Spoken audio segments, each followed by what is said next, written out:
This is the second of the three radical practices, Elena Manferdini. And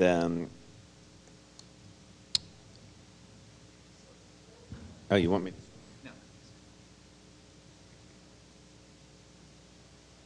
Okay.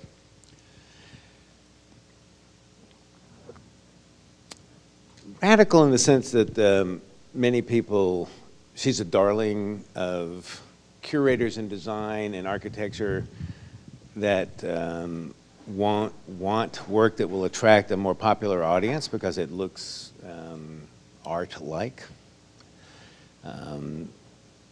Was perhaps the most popular of the exhibits at the MoCA, whatever that silly show was called. What was it called? Candy and something or other, I can't remember. Ice cream and candy, whatever it was called. What was it called? It was something silly. Gestural. Yes, sculpture, yeah, sorry.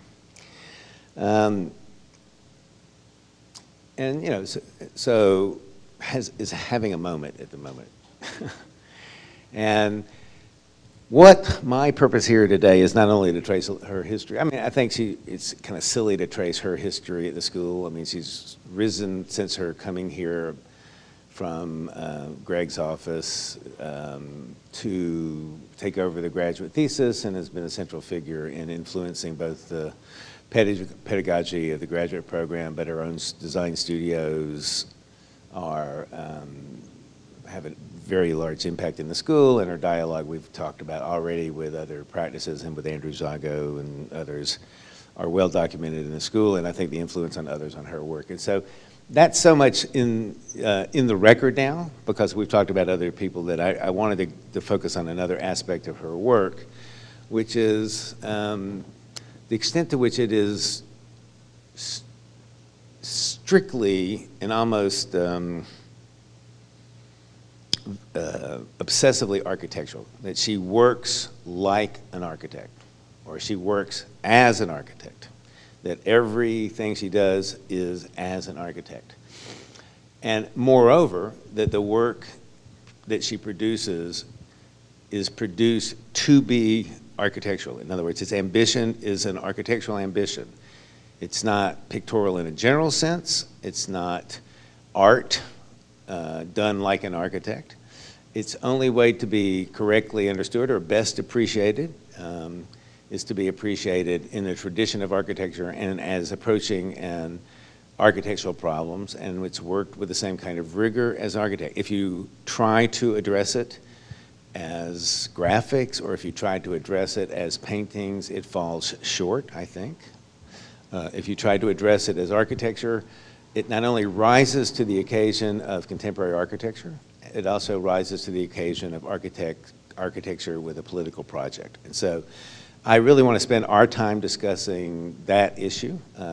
And what I thought I would try to show is evidence of that in her work. I'm not going to, this is, you know, she gave me a whole lot of stuff to show. Again, I asked her for one project thoroughly, and I got, I'm amazed at how many terabytes I'm able, you know, people are able to hand me of their most recent work. You know, it was gigantic.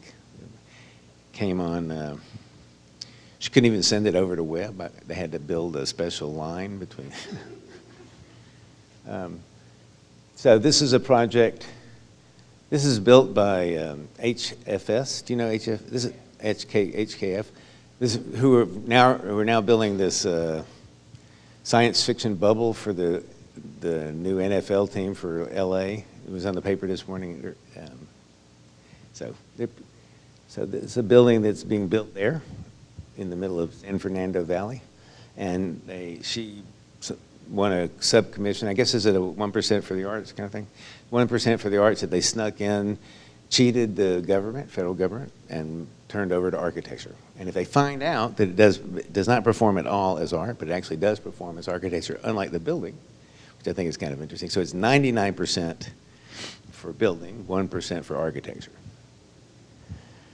This is a very smart idea, and it's indicative of how she works. It's also a very good idea for your portfolio. those are the drawings of the building, and of course she had to inscribe her drawings seamlessly into the building, and this is her stuff, and that's it. But if you'll notice, all of these are labeled Atelier Manferdini, and of course they had to be done so that she can get her building permit. But it then goes into her portfolio, so when she goes to her next client, she has these wonderful building plans to show, yes, I've done quite a bit of work. So here's a $200 million building right there with her name right on it, labeled, stamped. So I suggest you try to do this as often as you can. So let's say you get a job to paint a building. Ask for the drawings of the buildings, put your painting in, go down and get a painting approved. Very smart, I think. And so this is, she's all over this, but I've worked with many painters and many artists. They do many technical things more complicated than, this is quite a complicated project, but not as complicated as some of the things Fabian Marcaccio has done, or Jeff Koons or others, but nothing, of course, is done with this kind of obsession with staying within the architectural idiom of the drawings, partly because she's legally obligated to, obviously, but partly because she doesn't, I think, know how not to think this way. It's funny, I don't know if any of you play the piano, or any of you know if you follow the writing of score. But if you have a notey jazz improvisationist like Oscar Peterson, you can go buy a score in which every note in one of his fantastic improvisational pieces is written out for someone that plays a classical piano. Now, if you're a great classical pianist, you don't really need that. You can listen to him play, and you can do the same thing he can do. You can move back and forth. But if you're a student, you can learn to play Oscar Peterson note for note. But there's like 3,000 notes in one measure, because he doesn't actually play note. He just slides his hands up and down really fast. And so it seems absurd almost to notate much of this work in cross language, and that happens, and that's why artists don't really do it. But architects do it because they think that way. They think of themselves as producing instructions. These are her drawings, and more like the project. Now, to work as an architect, or to work like an architect, doesn't tell you anything about the work. It tells you about loyalty to a technology of presentation, and a loyalty to a technology of producing instructions. It says nothing at all about the effect of the work, or the theory of the work, or the ambitions of the work. But for me, I thought it was really important to start with this, because I know her. I know everything she does. The house I was going to show originally that she did that didn't get finished.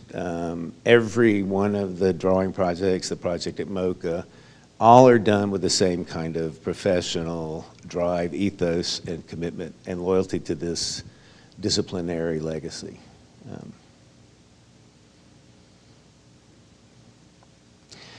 The work itself, you can already see. So for example, these are orchids and butterflies. Orchids and butterflies that have been ripped from life in the prime of their enjoying it, murdered, 3D scanned, with wanton disregard to their vitality, thrown out, ladybugs as well, as you can see, and then digitized. I guess 3D scanning is a digitization. Transported into ZBrush, which is a French, obviously some French thing. And then to understand why the, I suppose if you were a grocer, you would say, why would she turn this into uniform pricing code? But if you're an architect, you are thinking, why is this being not pixelated, but turned into standardized building elements. And the reason is it's going to meet something like, it has to move from its natural ontology to its tectonic context. And that's the only way to understand that. And so it gets layered, it gets expressed in a tectonic analog. If I were to describe it for you in relationship to contemporary pictorial construction practices by advanced artists, there are artists that she uses, and we'll look at some. Two that are obvious to everybody, I think, are Jeff Koons and Rosenquist. But one that would have been very interesting to compare to would be Fabian Marcaccio. I know, for example, that he's coming next fall, is that right, to lecture. Fabian is an extraordinary artist, a very close friend of mine. I'm a big collector and theorist of his work, and I decided there's no point in forecasting his work here, but he is one of the great theorists of pictorial construction in painting today. And it would just expose there's no point in comparing these two, because one is naive and compared to another, but naive is the wrong word. For example, Tom Waits is a naive song constructor compared to the song constructions of a contemporary classical composer like John Luther Adams. But it's not that the naivete is one of the assets of Tom Waits' songwriting. It's musically important to the musical effect he's after, as is John Luther Adams. So they're each after a certain kind of ambition within the disciplinary realm that they work in. So naivete is the wrong word, but if you were to compare the two of them, one would seem extraordinarily complex and rich with a history of pictorial construction, and the other would seem not to be the case, because it's not to be understood in that history, and that's where Elena's work is. But it's details like this that are not artifacts, that are designed for the kind of eye that Anna and I were talking about. That how big are these panels? 44 feet. And so how big will that mark be? 10 inches and probably 8 feet up. Yeah, so no one will see it except Anna and her gang of seers. And they'll come in and they will ignore everything else and just stare at that, write books about it, so it's exactly those issues that make this a work of incredible discernment. And these are little color tests, and I don't mean to linger on this. It goes on and on. And of course, the idea, as is often talked about in thesis, is that she was going to put the ground on the roof, forgetting, of course, that butterflies fly and stuff like that. So there was this thing called the architectural idea, or the idea of the design, much like we have in thesis, and that is, I'm going to put stuff on the ground on the roof, and then that's it. So that's why the idea is really not always that important. It's more about how you do it. And then these, just lots of these.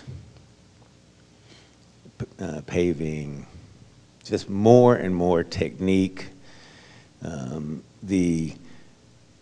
Most artists would not abide the mullions, or if they wanted the mullions would come in for a different argument. So the architecturalization of this is straightforward. Had to be made in Ohio. I was there to do all the color checking. It was fine. I thought I was supposed to check the color blue of that thing back there. I didn't realize. So everything's good. So here's the light coming through. It will not fade for at least 20 years, which means it will last longer than any Renaissance painting.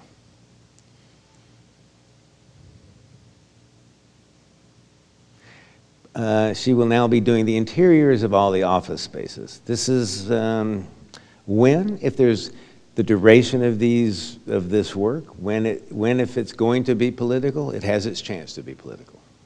Will be as it fades into the background, as let's say not decoration, as the background ornamentation of the work, in the sense that it will be the infrastructure, the attentional infrastructure of the background, and I'll try to show you some reason why that might be where the politics might occur later. So in a sense, that's it. We can now just stop and talk. It is a seamless project in Elena's work between doing an actual building in the same language, whether it's a client-driven building, totally about problem solving, or it's her own particular research about why today one would do pictorial work in an architecture that, as Alejandro has argued, is more and more about intense short durational effects that are more and more driven to surfaces, digital apparatuses that allow for a construction of those effects in an architectural way. Everything's on the table already. We could stop, but I was going to just show you a few other things. How she works. These are her her borrowings of paintings, but into architecture through digital techniques. These are Roxy Payne's use of ZBrush to take analog brushstrokes into he's made these brushstrokes. He's done the exact same thing she does, which is to scan them and then bring them into ZBrush. And there's the same methods that she's done. Now, when she goes into this, I think is the Mocha. Is this right? This is the Mocha Pavilion. So when she starts the process, and you'll start to see a reference to, actually, you can see this is a painting by James Rosenquist from '89. However, he's been doing these crosshatch paintings for almost 40 years now. And you can see the homage to them there. And so there's a lot of analogies to paintings by Rosenquist and Koons in particular to these paintings, but also to some other figures, some pop artists. There's no point in going through each one. But the way it works is not at all related to that work. For example, these are related to this space.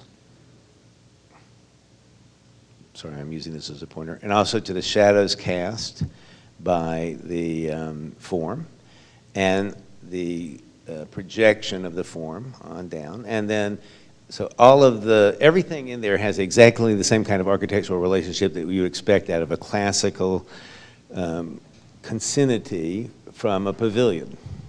The color distribution, even the transition from the three-dimensional to the two-dimensional, and the movement of the flowers, the forms to the flowers.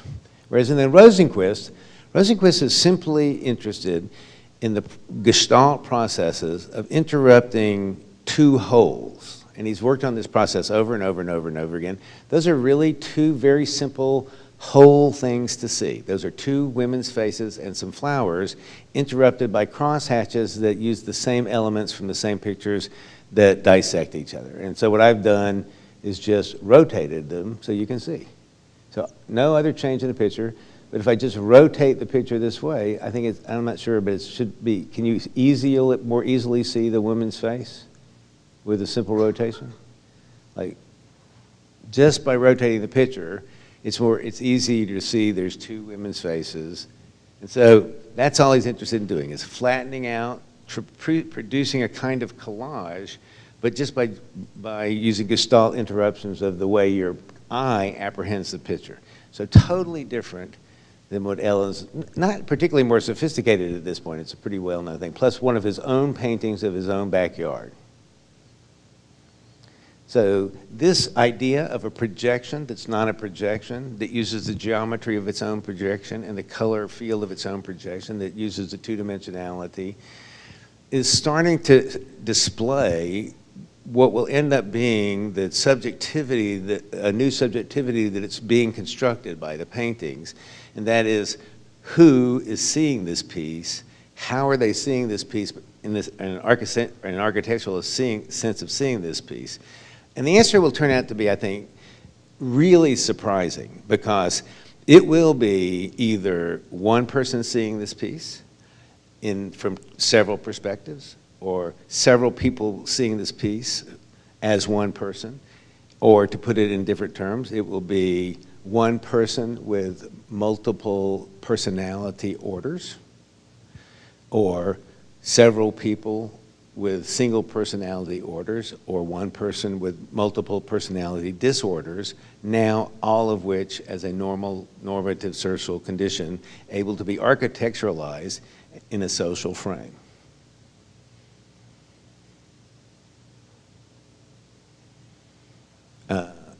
And made more explicit by the impossible mirrors.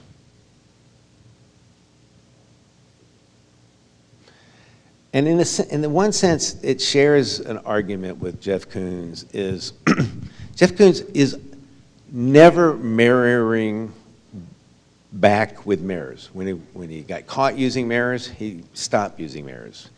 I mean, he is always mirroring the subjectivity back, but never with a literal reflectivity. And when he got caught painting over, but the object stayed whole, he breaks it up. So he's constantly reflecting subjectivities back, but making sure that those subjectivities will not remain authentic or circumscribable under any discourse. So the moment a discourse can find a legacy of their authenticity, or a legacy of their ability to be circumscribed by any given subjectivity, he will simply abandon that situation and interrupt it. So I think perhaps, I thought I was late to come to Jeff Koons, but I thought I had grasped it, and then it was Florencia at one point who pointed out to me that, even though we'd done all those things, at one point, he finally took one of his painted figures, which wasn't reflective but was a toy, but then intersected the latter with it in a show in Chicago. You remember this? So it was a shocking for him to actually intersect one object with another and violate his own proscription against collage, but not actually make a collage. It was really astonishing.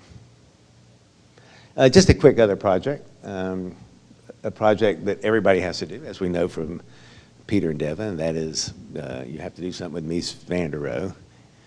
I'm not quite sure why, but you do have to do something, and this is at the Chicago Art Institute. So first thing you do is take a picture of Mies van der Rohe in black and white, or technically, I know, grayscale, duotone or something like that. Or else Calder may have just done that one thing in grayscale. Or maybe Mies van der Rohe just sucks the color out of the world. Or maybe at that time there really was no color in the world. We just don't really know. And then you take all these things, and then you screw around with them. And how do you screw around with them? Like every good SCI-Arc student knows, you screw around with them like this.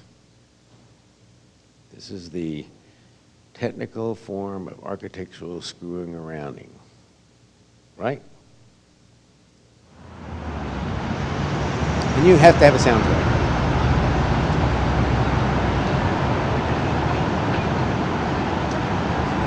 This is called script.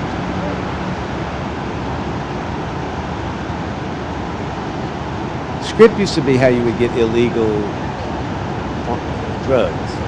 You go get a script from a fake doctor and you get diet pills or Quaaludes.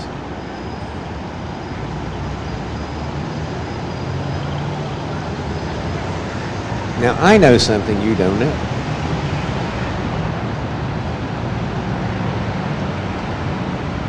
Which is how these relate to Islamic geometrical patterns. For those of you that know this, I'm sorry, but many of you don't know that in various zones of the Alhambra, but where it's most particularly evident is in the in the Topkapi. The spacing of the wall patterns of the geometric wall patterns is different proportions and different intervals depending on the program. And this was discovered when they finally got into the harems in the Topkapi. So the effect of the light and the proportions of the light and the spacing, because in the harems it was so small, very much like this one, that it has a hypnotic effect. And then they realized that in the law courts it was larger, and so they realized that the spacing of the geometries and the letters, and that also you could not see any letters from the Quran in the Topkapi. Only in the morning, when the sun hit the top, could you see any quotations from the Quran. So in the harem, when there was amorous behaviors that were permitted by the Quran, but what the Quran should not see, it would be dark in the room and the reflection of the light. So the behavior, it turned out that all of the ornamentations and the patterns were not simply decorative, but were performative. They would be hypnotic and not just atmospheric, but even erotic in the zones of the harem. They would be about keeping people awake and paying attention in the court zones. They would perform in different ways, and each one had a different dimension, and that dimension was codified. I thought it was a really interesting story, and it turned out to be fairly consistent throughout the Byzantine, particularly Islamic architecture. Thought you would like to know that. And so that begins to be part of the political possibility of an architectural use of a wall pattern, I thought. And then I get out of this by hoping it'll go away, which is that red dot. But then I have to remember that down here somewhere, can I just hit this again? And then I go almost to the end, which is here.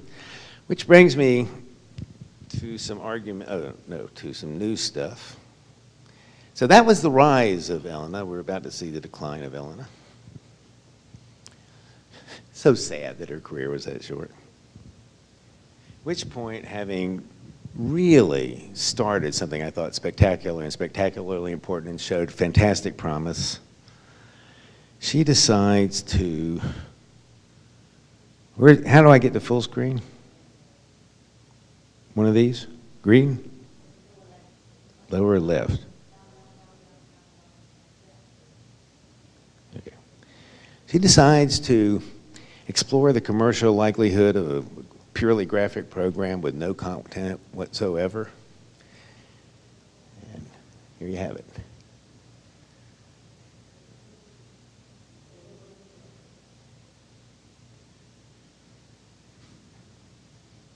I'm sorry, there is some better, I think. This was the city for a car company. Well, she's going to tell it to you. And I thought, okay, I'll let her apologize for this. Anyway, this is her latest work. We all have to have a moment like this.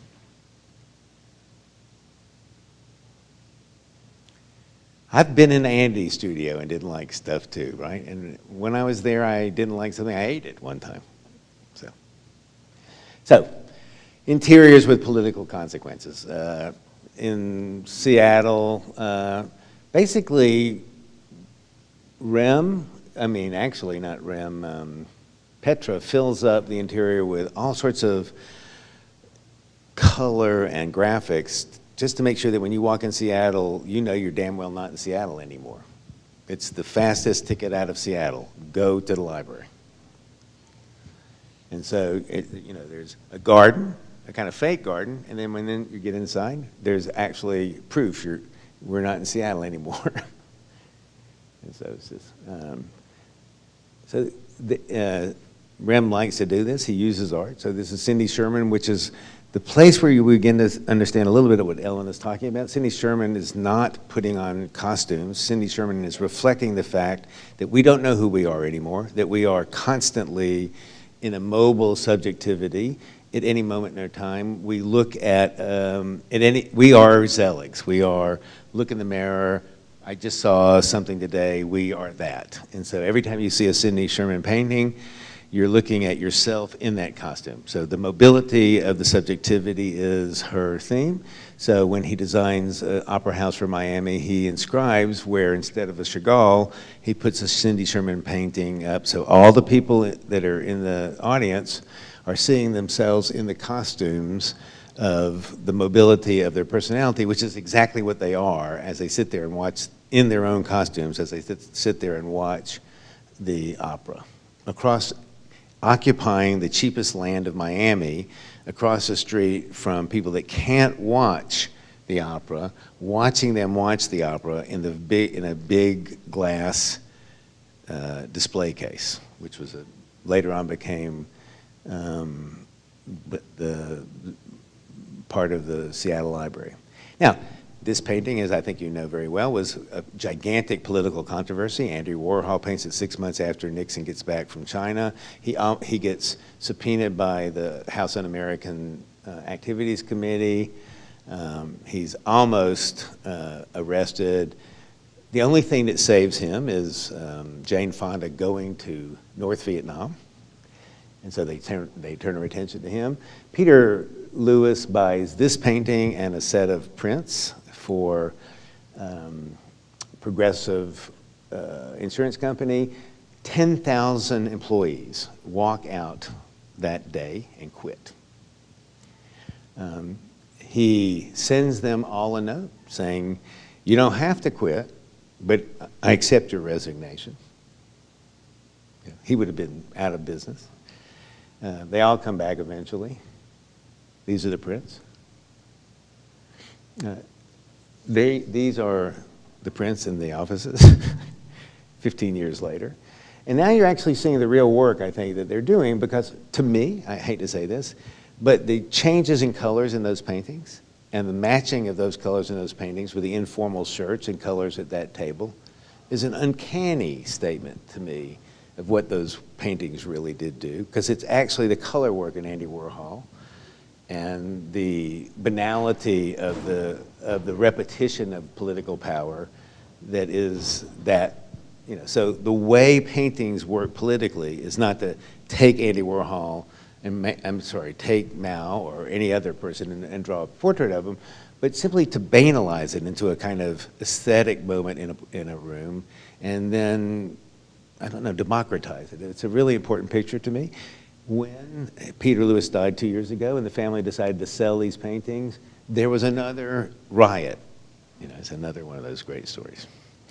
So this is the Minerva Temple, and this is an analysis Christy Ballier, whom some of you know, is doing. And she's looking at these voids that have fantastic niches in them. And we've been thinking about, what are these niches like?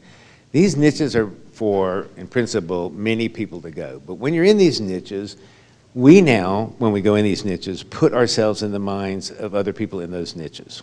So it's not 10 people, 10 subjectivities. It's 10 people, 100 subjectivities, including me and all of those people. For example, if I'm sitting here and I'm thinking about Devin, I can see Devin looking at me. I'm in Devin's body looking at me. I know how Devin feels. I know how Devin feels sitting right next to whoever she's sitting next to, who I don't know, which is even more interesting because, who is it? It's okay, because either I don't know him, but more importantly, I'm intimate with him because he's a stranger. And I can be intimate with him because he's a stranger in my subjectivity, and he came with me. So this ability to be multiply in relationships to people I know, people that are here, people that are not here, people that are stranger, It's part of the agility and the plasticity of our subjectivity. It's why we don't know if we have multiple personality orders or disorders. It's what incredibly interesting complex spaces are about. And it's what I think Elena's pictorialisms actually begin to do, because it's impossible to hold them together in one subjectivity. But it's also easy to hold them together if I allow the other subjectivities that are necessary to make them whole be me spread out all over the place, if you could follow that. Now, where I think that is most evident in SCI-Arc, and why I think that is makes it the single most radical event in the history of my time here, is in Harry Cobb's installation of the hypostyle hall. He didn't mean it. Columns are round. It prevents anybody from hiding them. He meant it to be doors at a human scale. But when you go into that space, you can hide 60 people in there from my account. You can easily hide 44 people in that space and take a photograph and not have one person be in it. And you can film 44 people moving around. It is, I think, the single most dangerous space right this second in this school.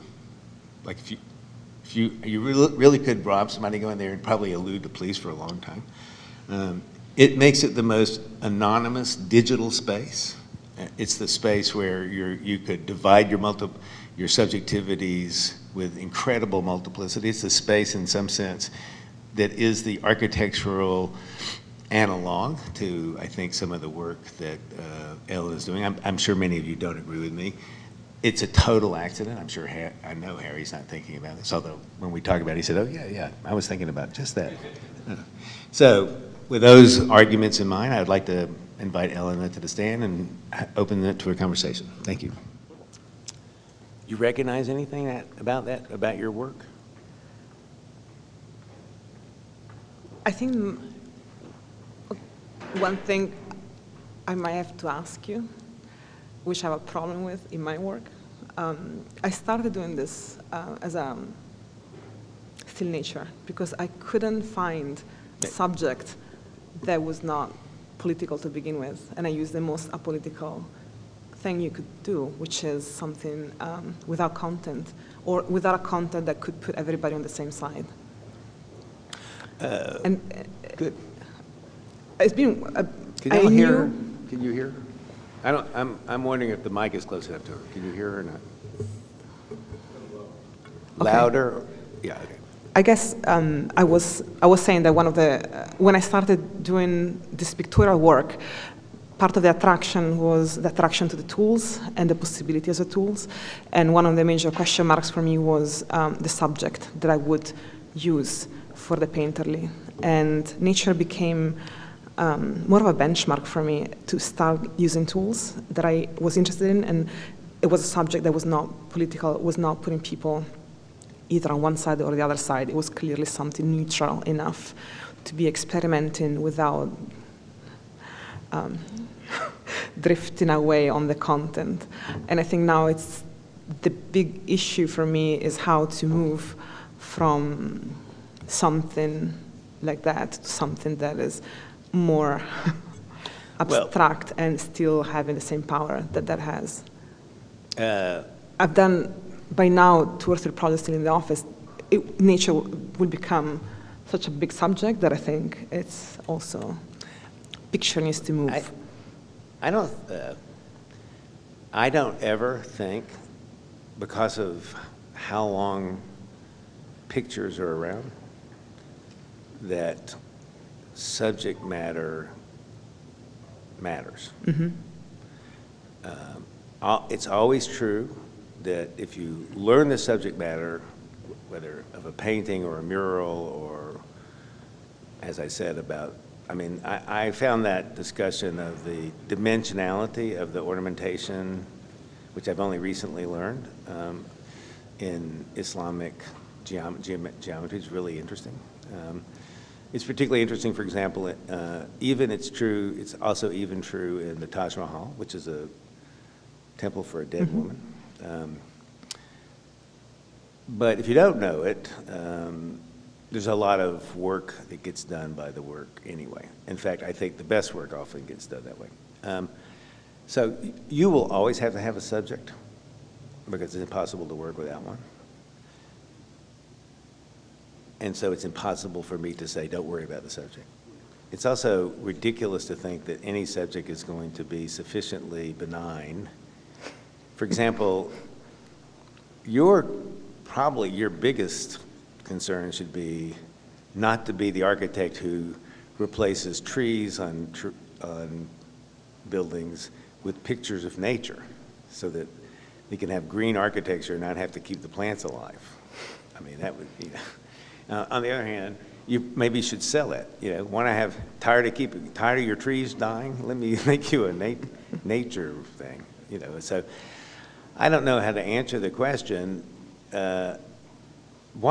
If you were interested in how architecture is political, why would you try to find something that was benign? At the beginning, it was more of a technical subject. When it became, and by now there are 3 or 4 other projects, you start understanding that clients are actually reading certain, it becomes political very quickly when it's a real project somewhat. And I think I'm interested in that, but also there is a limitation to that. It becomes the most popular because of the ability of people to understand what the image is. Yeah, but it's moving from it. I mean, after 3 or 4 projects, the more abstract and the more complex it gets, the harder is the relationship with the audience. It's my repetitions fall on deaf ears increasingly.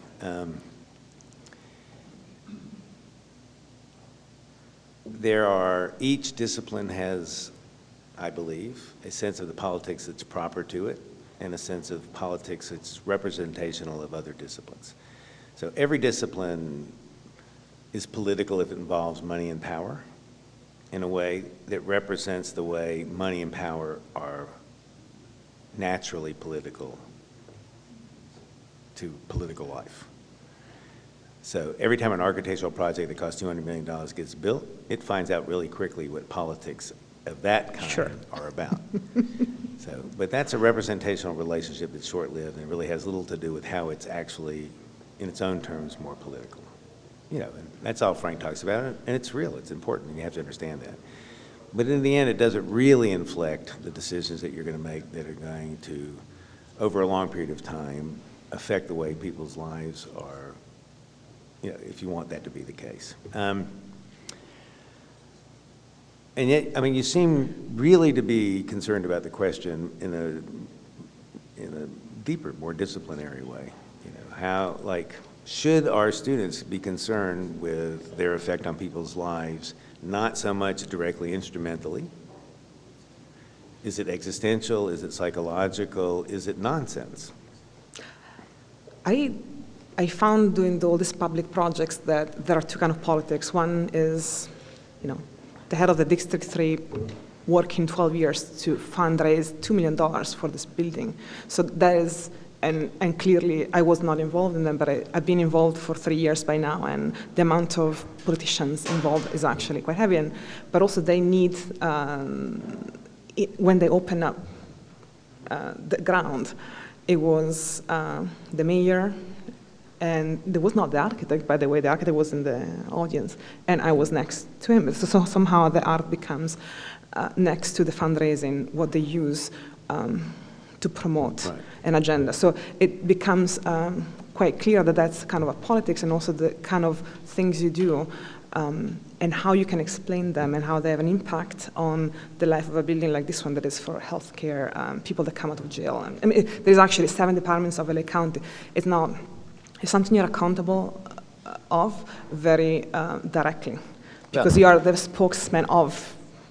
If you wanted my advice as a consultant, as long as you did not ever derive your images or any part of your images from the immanent text, like anything to do with health from a healthcare facility. As long as there was no direct representational relationship, period, contextually, you know, then you'll be okay.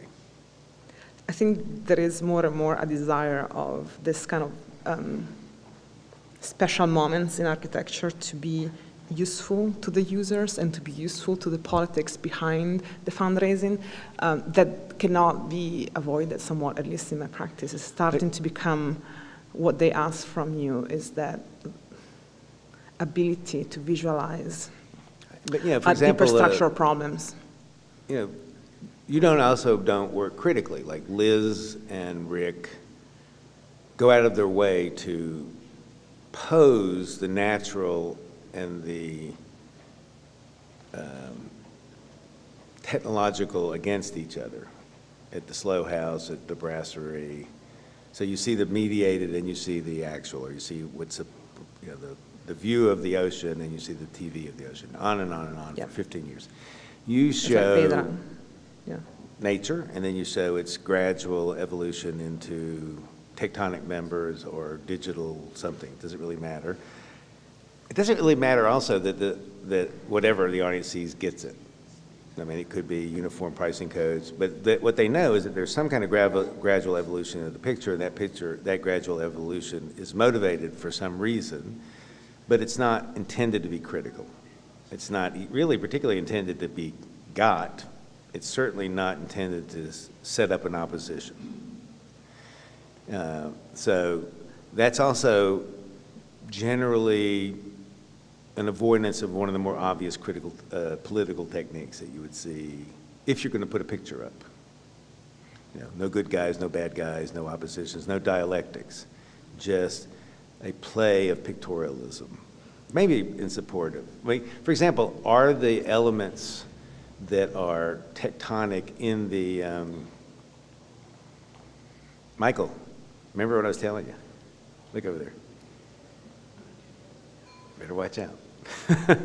Are the tectonic elements in the building itself painted like the pseudo-tectonic members in the picture?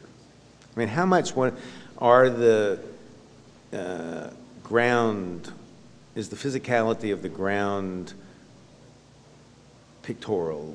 How much coherence is there? The one that is done with porcelain is actually quite coherent. It's 3x9 tiles that look very much like the barcode. And the rest is much bigger brushstrokes. It's a terrazzo, and it is simply patterns of black and white to give awareness that you somewhat are within the realm of that picture. So it creates somehow a boundary within the space without creating boundaries, which is also another big question mark when you work with architects, when you work in a big project like this one, $200 million project, that has that amount of design already in it, whether or not it's generic. How do you then create the moment of you are actually paying attention to something? I mean, I chose the entry for that reason, because that's the threshold to the generic part of the building. So you enter from both sides and it's all above. So it doesn't really operate on the ground apart from textures. So no, in a way you could go through the building without knowing, but looking at the colors, you know that there is something going on at that point. And illumination too, there is lighting both above and below that somewhat create an effectual space. And then when you shift to LACMA, I mean, one of the things that, I mean, I think you would run the risk of is to produce something, produce a get it effect, where once people sense that they get it, even if they get a little bit of it twice, they don't test it everywhere. If they feel like they get it, it's over. So you have to withhold that, I think, particularly something if it's going to be in every room, because then it becomes oppressive and monotonous, and there's not enough variety that you can build in. You have to thwart that. I think that for the passage moment of the building is probably a faster experience, and it's an experience you have once a day in the rooms for sure. Like when you have a row of rooms, like I have now to do, and there are 3 layers. One is a glass, the second glass, and then the theatricality of that and how that stays alive. When you actually are in the room, is actually, yes, what we have to work on now. So it's a question mark. What can picture do, and how abstract it needs to be to keep on being interesting. And are those offices day-to-day working offices for people? These are the conference room where social worker would work with a family or a kid. So there's special rooms where they start talking about their problems. So I'm called upon this. So I come out of these meetings in tears every week, because somewhat people go there and they sit there in one of the worst time of their life. Either they come out of jail, or they're suing and their father. Have they asked you to consult sociologists on the best color combination? No, they let me do it. They asked why, and it was not always easy to answer that question, but no, they had full freedom on that. In other projects, I did another healthcare project. They really worked on that with me, and it was a hell somewhat to bring people together on a color palette, but this one, no. It's been completely open. How do you feel about it? I mean, that's a scary thing. I mean, I genuinely don't believe that, but there is a lot of work about the affective ambiance of colors and sociology, particularly in children's education and all that sort of stuff. And I've been working on this project for 2 years, and somewhat it was more serious because of those requests. It's not, I've been working on this, and I didn't delegate that much this project for that reason, because I felt like that was, yeah, you feel it after a while, the responsibility. Pascal. Do you remember Pascal at the Architectural Association, Marcelin? Mm-hmm. You remember what happened when he built his bridge? It's one great construction in Austria, the Angel Bridge. Do you remember this? Should I tell him or no? This is a wonderful guy with a great spirit. And he built this fantastic bridge, his life's work. It became the suicide place of choice in all of Austria. It was poetic, it was beautiful, and it was high. And suicides, they would play Black Sunday, and they'd line up, and and it was kind of hard on him. So. Hopefully not. There is nowhere to jump. It's all closed, the glasses. I mean, it really is. Nobody goes out of there. And on that note, does anybody have any questions about the colorful work your house, the house you did, where was it? In Italy? In Switzerland, yes. Switzerland. It was a bad, end. Would you see it in communication, had we showed it? Would it be in direct communication with this other work, or is it just a matter of making sure that there is the same kind of relentless architectural ethic about precision and professionalism? There was an attention to material and color and reflections in that building that I think somewhat is present in all the work. Especially the cladding was a bit of a special project that way.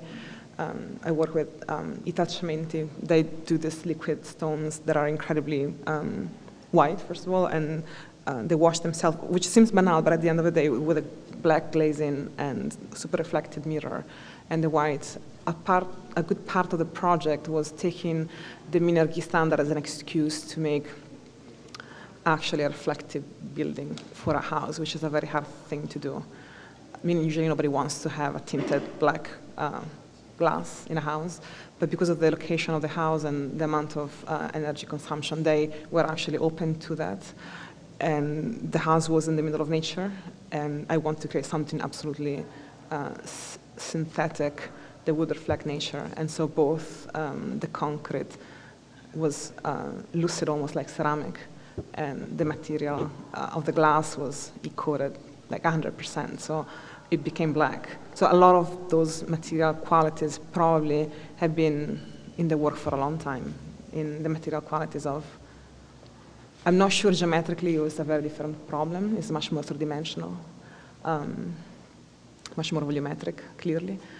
It also was a a freestanding building, so I was not working on somebody else's project to add, to choreograph users. I think a lot of the work I'm doing lately, apart from One Ground Up, I mean, the rest, I'm working with other architects, and I come in to choreograph the users through the work I do in the interiors. So the optical effect still remains, but I don't know, you're smiling, so. Tell me a bit about the graphics. Huh? Tell me a bit about the move to the graphics. What do you mean? Well, it just seems, it's a change. I mean, I see, you mean? Yeah, I mean, listen, I'm just joking. I'm always interested in, I'm late, I'm slow. I won't understand it for a while. I don't like to be fast, so I'm just curious what's driving it. That was, frankly, two or three things together. One was going to Chicago, seeing certain things of Mies I've never seen. So in a very banal, naive way, it was actually the first time I saw Mies building built in a setting of multiple buildings together and reflecting from each other, which I enjoyed for the frivolous quality of. I just never thought of Mies being so optically driven, and actually I realized that most of what I liked about it was the simplicity of the project and the absolute optical effect that he managed to do with the mullions on the facade. So it was the graphic probably came from the idea that those mullions did much more work effectually than I imagined. Then in the picture, I used a picture that somebody else took. It was not really my picture, but it was the only one that I could find where the reflected things came all together. And then the idea was, how do I weave colors through this? And what if the mullions, what if I weave two images, one of Mies and one that is a color graphic, and what would they do if I do that? I know there's a big difference between having a colored thing and then letting the color migrate out, even abstractly, but maintaining its density. And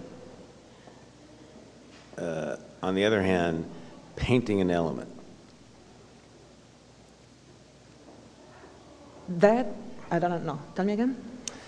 I mean, when you say graphics, graphics in architecture is going, whether you stay on the line or not, you're working in relationship to painting an element. Yes. You know, you can misregister or you can not, but it's going to be driven in relationship to the elements. You know, if you put a giant flower like Venturi at the hardware store, and then the color migrates from that and then takes on other abstractions, like you did at Mocha, something like that. It can become graphic, but it won't work architecturally graphically. And so they really do set up two forms of attention, or totally different forms of attention. And what strikes me about the transition from the Mocha period or the pictorial work through the Mies project to the graphic project is a narrowing of dimensions of attention, less and less partial affective subjects. Now this isn't supposed to be your job. This is supposed to be my job, thinking about where she is on the problem of audiences, anonymousness, strangers in conversation with intimate strangers. You know, I like the way your project constructs, your earlier projects construct an intimacy among strangers. And the pleasure of being alone in that, hiding in Harry's room, you know. As you know, the pleasure of being in a hypostyle, like in Nouvelle's hypostyle or in the King's hypostyle, is that you are a part of a large collective under the weight or protection of power. You know, Egyptian power or something. So giant columns securing your place, you're part of a collective, you're in awe. I mean, so in that room, it's something entirely different. And you either find that a real pleasure, which I do, or a real problem. And, you know, depending on, I mean, I hate to say, if you're a man my age and you're often looking for places to hide as often as I am for reasons that have little to do with crime, places like that in the city become really nice places. No, I see what you mean. I think part of it is... most of you don't know what I'm talking about, but you will.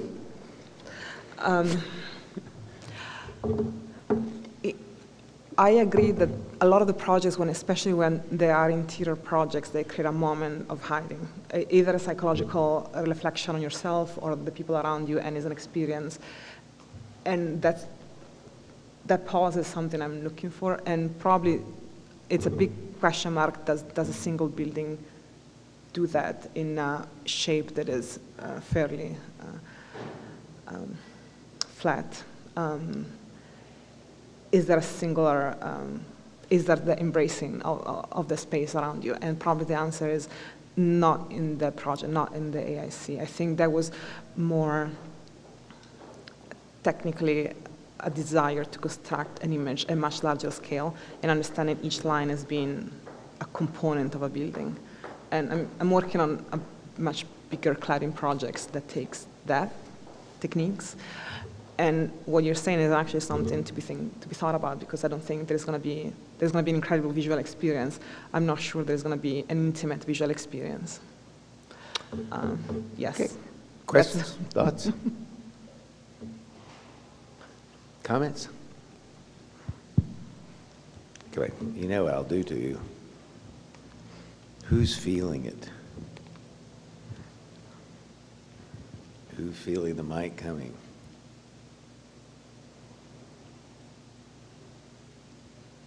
Come on, come on. I'll point to you the side of the room in 1 second. I just want to see who's sweating the most. Let's go this way. To me? No, no, no. Down this row. A little bit more. The person that is paid to Stop. There you go. The person Thanks, you Jeff. don't know. Musical mics. This is the problem with going to a lecture dinner with you. You remember my name and it become a target. Okay, so I was actually got a little bit hung up on the comment about connecting politics to the graphics. Mm-hmm.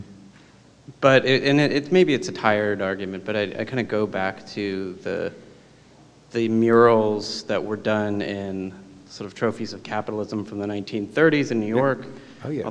That in some cases appeared to be in the service of capital, but then when you look behind the goddess holding forth the wheat, there's, some communist manifesto embedded within it.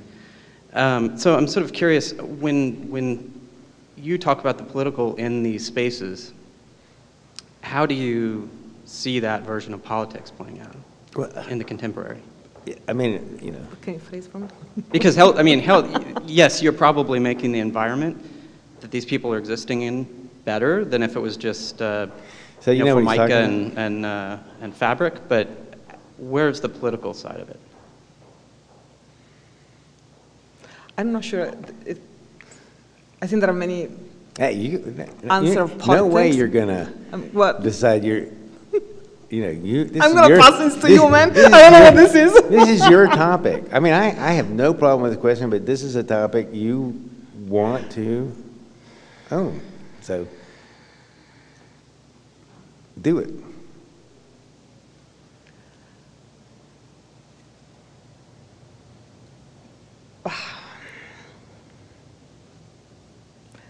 So what's the question really? I'm creating an experience, yes. The experience is maybe better than what it would be an anonymous experience, yes. How does this experience become political? Is that what you're asking? Right. I mean, how do you see it playing? You're affecting people's lives in a semi-public space, right? Yes. That they spend a lot of time in. For many cases, they don't want to be there, but they're there. So it is a political space within contemporary culture. And you're part of that environment because of your work being embedded within that environment. So my curiosity is, how do you see your work being political within that space? I can tell you why they thought it was political, at least. I'm not sure that I know why it's political, but I can tell you why it was a lot of people that went for that job and why they chose the job, because they thought that it created a displacement of expectations. And they thought that it was important to displace the expectations because there was a critical moment of people coming through the building when there was a moment in their life where a change needed to happen. And if they looked at something in a different way, they might have looked at themselves in a different way. And that was the fairy tale, somewhat, that we all agreed upon to pitch the idea. But he will tell you why. No. You're amazed. No, I mean, I'll tell you what I think. And I'll tell you all the possible answers, all the states of the possible answers to the question. And I'm not disappointed in you, but you keep wanting to get up to this question. And you keep getting closer and closer and closer to it, but you're just afraid to try it. You know, I mean, so, and I know you want to try to answer it. I mean, that's why you're hoping someday you'll hear someone else's answer that you'll like and you'll repeat it. I know this is what you keep having conferences and inviting people and listening carefully. And I've heard you say, you know, you believe art is a better model than service. Art is a better model than engineering. And you don't know why you think art is a better model. And you don't want to just say, I think, you know, pleasure is a better achievement than, you know. And I know you don't believe that.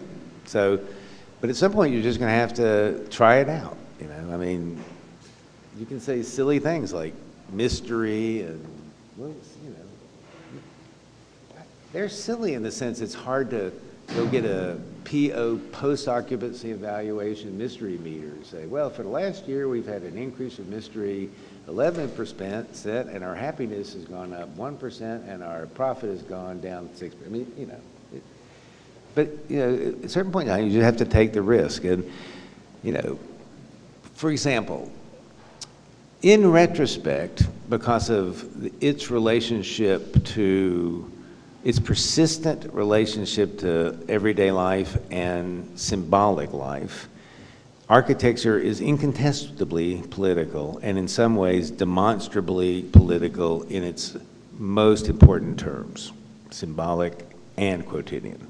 So I don't think anybody in this room would argue that, and I don't think any sociologist or historian or architect would. So in retrospect, its effects are incontestable. Whether those enable us to be instrumental prospectively, we don't know. I mean, we keep trying. Sometimes we suggest they may be, sometimes not. We know, for example, that direct symbolic representation, like putting symbols of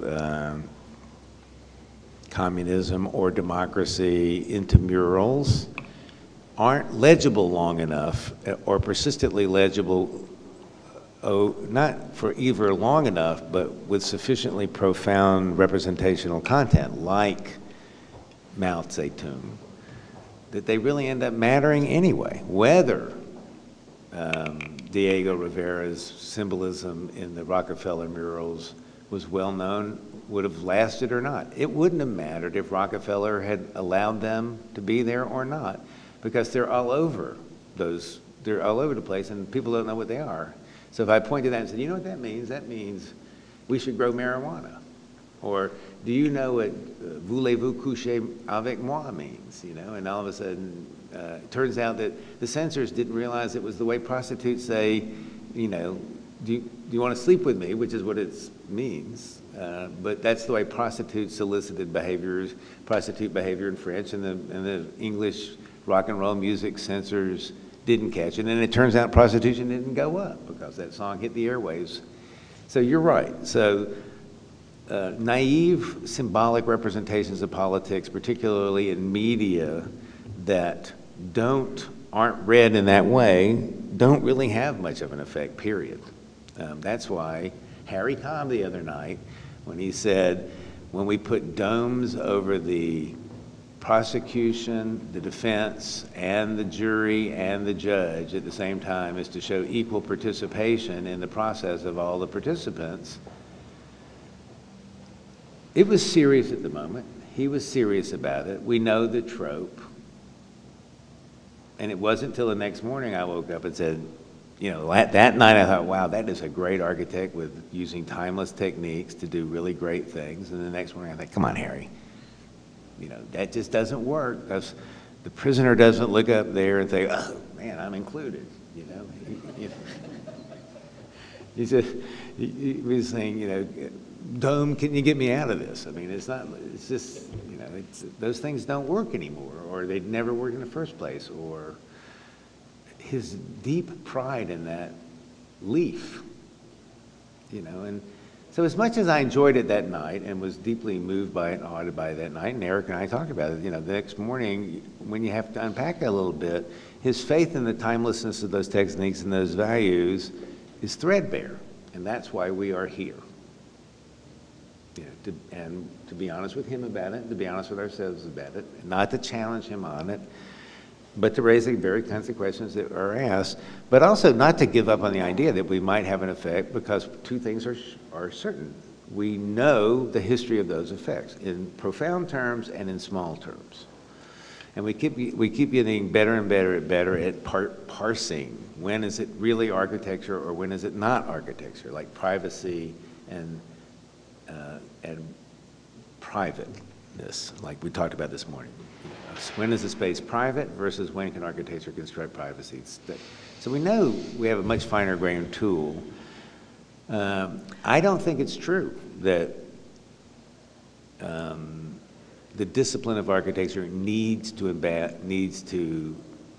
don't think it benefits the discipline, nor do I think it need abandon the problem of some direct instrumentality of the political architecture. I do think it needs to understand that it's ephemeral, its durations are longer, it's more like singing songs and painting paintings and telling stories than it's like passing laws. And, you know, I prefer to teach the civil rights movement in the United States as beginning with songs that were sung in 1860 rather than Rosa Parks getting on the, I think Rosa Parks gets on the bus because of 100 years of songs and storytelling and a few people doing the, you know, taking lives and lots of horrible things happening. And so you have to understand where you sit in an ecology of practices and where architecture is actually at its best. And it's not at its best in those late stage actions like direct symbolisms or direct instrumental causalities, you know. So I think at the end, politics always draws a circle around you, and it defines exactly what you have to be, and something in a circle always dies. I mean, there is no energy through it. I don't know how to explain this in something that doesn't look esoteric. And when the hope is that the fiction and the fantasy in the work will open up to a level of mental freedom. And if that is achieved, I think, or a portion of that, which I don't need to control in any possible way, I think that to me is much more valuable than defining the perfect result of the architectural gesture. But that's why I think a small difference like a glass or polychromate panel that's colored versus a piece of film on glass that's colored. Anything that says this is the wall is translucent and it's colored, but it's the wall, versus this is a temporary or in principle added treatment that can be removed, matters. You know, I mean, that whether if it's a piece of pipe that's painted versus a piece of pipe that's, even if it's plastic. I don't know. I mean, there is a way that it has to insist on itself as being there, permanent, there for a long time, in the background, in a sense, in its state. And what I think is interesting about your projects is it does that. I think Herzog and de Meuron does that. It's very careful not to allow it to be understood as belonging to an interior decoration. So, for example, at the Le Bon Dance Theater, there's this fantastic polychromate those chrome polycarbonate panels could have done just the same things with curtains, and beautiful colored curtains like Petra does sometimes, and it would produce a different thing. It would produce a way not to have to absorb them as part of the second nature of reality. And so these are the ways we have to pay attention. And that's why I thought the mullions are really important. Like it's real, these things are the wall. These are not paintings or pictures, this is the wall. Yeah. And if it's the wall, it can disappear into the background in a way that will act as like film score. It will be background music. I will ignore it. It's not something I'm going to be paying attention to every day, and that's when it begins to do its insidious work. One of the major things about the glass is where to put the maximum color, because from the inside you see a lot of transparency, from the outside you actually, which is where people line up to enter, which is, they actually see much more, because the people that line up to enter are people that come in once. And the duration of their experiences, I mean, usually once or depending on how many times you have to go. So the people come and visit it one time? Yes. well, however many times you have to get, I guess, money from LA County, whereas people that come from, that actually work there would see it mainly from the inside. So a lot of the work has been done to attenuate the view and make it operate in a very different way if the duration is only an hour and a half while you're waiting for this facility to open, or if you are inside that wall for your life, basically. I don't know, 10 years of you're working in that building. So a lot of that has been thought of as the duration of the effect, not, within limits of. Okay. Any other thoughts, comments? Ben? This is maybe a minor thought, but one way that I was really fascinated with the work and one of the images that was shown was the relationship between the surface of the wall and its shadow. And I think in a certain way that's something that makes it very architectural. And when I heard just a second ago Jeff say, "This is the wall," when the graphic takes on the claim that this is the wall, it's something to me like the shadow that casts through the surface and demonstrates the graphic in its place. That's something to me that makes it stand out differently than a graphic applied to a surface. And to me that was just a relatively minor observation, but I think it's quite powerful relative to its architectural effect. Are you talking about at MoCA or at the San Fernando? Or San Fernando, the thing you. Pardon me? The thing you didn't like about the movie. Oh, is that right? Oh, is that right? Too lyrical? Too easy? No, I like lyrical. The reason one thing I notice, what I think I see happen a lot, and I worry about it in Elena's work, I worry about it in a lot of work. I worry about it in younger practices a lot. I don't worry about it. I know it's going to happen, feel sorry for them. Don't want to tell them too early. Marsland, everybody in here actually, even the older people. Andrew, Peter, there are things that are size specific and they hit a wall that won't scale up. And I'm not, like MoCA is a perfection of an effect at a certain size and a certain duration. And because of the projection issue it just nailed it. Could have been, it can be a little bigger, but it's not going to scale up into a large building. No, that's true. Wolf Pricks hit it perfect at the lawyer's house, totally fell apart at, what's the tar painted Groningen? It was very clear that was the size limit of that whole issue, found a way out of it. Ben Van Berkel and Caroline Boss, the Mobius House was a breakthrough in architecture at the size of the house because they finally found a way to produce genuinely architectural Mobius effects that belonged to architecture, that didn't represent mathematical effects in architecture. could not be scaled up any further. It was specific to that size.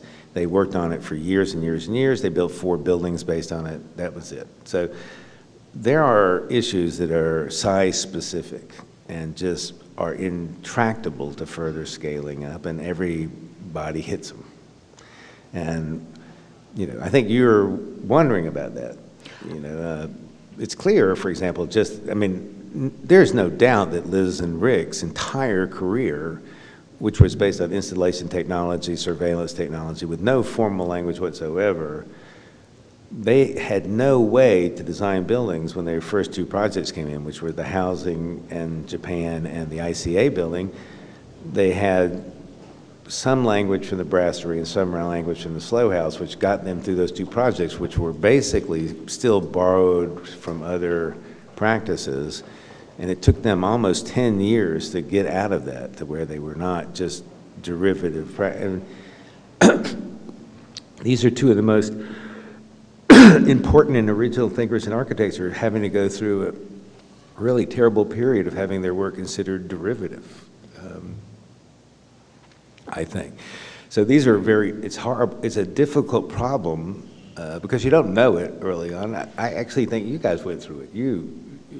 Morphosis went through, you know, it's hard to scale up paying too much money for every detail. I mean, for every screw, you know, because you've hand designed every screw or you've hand designed every stamp. And you both each have handled it differently. And I think because you think of a formal language, I think if you look at the experience, probably there is a scale of the experience. But I don't think it's, you understand, you're looking at very formal practices. So more I think what I do is much more related to the surface effects and the experience of the surface effect. I don't think there is a scalability, there is an appropriateness of materials to a certain distance and scale of application. So you think of yourself as always going to be working with something like materials or détournement or rethinking of the material, or? I think it's a big chunk of what I do, and the form is a support to that experience, visual and experiential. I don't think the form, I think you see the form as being the predominant language of every architect. And I agree with you up to a certain point, then the form becomes very banal, frankly, at some point. And at this point in history, the difference between a skyscraper that is interesting and one that is not is minimal. And that minimal thing usually is a detail that is repeated big enough and large enough. And that is what makes the magic. That's what Alejandro was. What's the 1% that makes a difference. And right now we're there, and we're not very far from it. And I think, you know, Alejandro was like, I told Alejandro everybody was really interested in his lecture when he said, up to the point he showed the projects, but then no one liked the projects, including me. And he said, well, you know, all my projects are about being built, and they're as interesting as they can be if you understand that they're I think you don't think they're good because they're rendering right now. I think when they're built, they are actually going to be fine. So he says, I'm going to come back, and I'm only going to talk to, you guys are my colleagues. I want to explain to you how interesting these buildings really are if you, and I said, listen, we're willing to learn how to see that way, you know. He says, these are extremely interesting buildings if you understand how interesting they are at the level of how different they would be slightly from a building that would be built. I think you need very little support from form right now to make something interesting or not. That's what forms have. Anyway, there's something about that wing building. Did he show a wing building? Did he show a wing-shaped building? That some little trick in the mullions allows some that he thinks is. I do believe that if that would be built, will actually have the effect that he's talking about. The problem is that he's showing a rendering, and we are saturated so much by effects in renderings that we don't see beyond that as being interesting. That's why we need Anna. The school of everybody stands still for 24 hours and stares at a single mullion. I think in reality. That should be how you get into this school from now on. I think in reality, those shifts are quite powerful, but only when you're built. That's a big. Yeah, but I mean, I don't think that's a bad I agree. All right, I'm done. Okay. Wait, pass the hat. I realize we've just totally forgotten to pass the hat for the last. So when we pass the hat, you have to give it for 8 previous sessions. And actually, we're going to use that hat. That's a good one. That's got a nice, deep bottom. All right, thank you, guys.